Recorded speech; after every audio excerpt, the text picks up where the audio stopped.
സ്നേഹിക്കണമെന്നുള്ള തത്വമാണ് ഗാന്ധിജി നമുക്ക് നൽകിയ നന്മ. ഈ പുണ്യ ക്ഷേത്രവും മദർ തെരേസ ദേവാലയവുമൊക്കെ ഇതുപോലെയുള്ള മനുഷ്യ നന്മയുടെ ചേർത്തുവെക്കൽ നമ്മളെ ഓർപ്പിക്കുന്നു.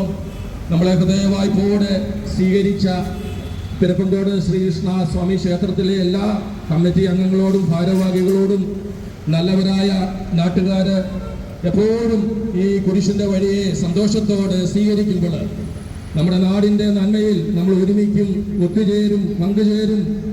ഒരുമയുള്ള നന്മയുള്ള ഒരു പാരമ്പര്യം പിരപ്പങ്കോടിനുണ്ട്.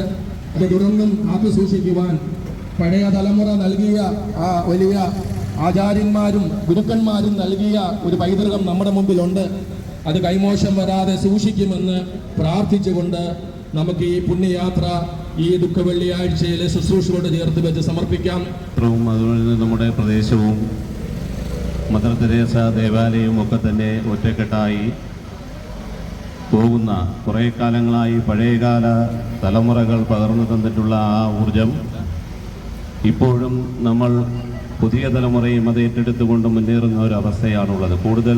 കൂടുതൽ ഇത്തരത്തിലുള്ള ആചാരങ്ങളും ആഘോഷങ്ങളും ഒക്കെ വരുമ്പോൾ അത് കൂടുതൽ ഊട്ടിയുറപ്പിക്കുന്നതിന് വേണ്ടിയുള്ള ശ്രമങ്ങളാണ് ക്ഷേത്ര കമ്മിറ്റിയും അതുപോലെ തന്നെ പള്ളി ഭാരവാഹികളുമൊക്കെ തന്നെ ചെയ്തുകൊണ്ടിരിക്കുന്നത്. മസ്ജിദും അതുപോലെ തന്നെ മദർ തെരേസ ദേവാലയവും ഈ ക്ഷേത്രവും ഒക്കെ തന്നെ ഏതു മതവിശ്വാസങ്ങൾ സംരക്ഷിക്കപ്പെടുമ്പോഴും മനുഷ്യത്വമാണ് അതിലേത് ഏറ്റവും വലുത് എന്നുള്ള, ഏത് മതത്തിൽ വിശ്വസിച്ചാലും മനുഷ്യത്വത്തിനപ്പുറമൊന്നുമില്ല. എല്ലാ മതങ്ങളുടെയും സാരാംശം മനുഷ്യത്വമാണ്, മനുഷ്യനന്മയാണെന്ന് തിരിച്ചറിഞ്ഞുകൊണ്ടാണ് ഈ ക്ഷേത്രവും ഈ പ്രദേശവും ഈ മസ്ജിദും അതുപോലെ തന്നെ മദർ തെരേസ ദേവാലയവും ഒക്കെ ഒറ്റക്കെട്ടായി പോകുന്ന അവസ്ഥയുണ്ട്.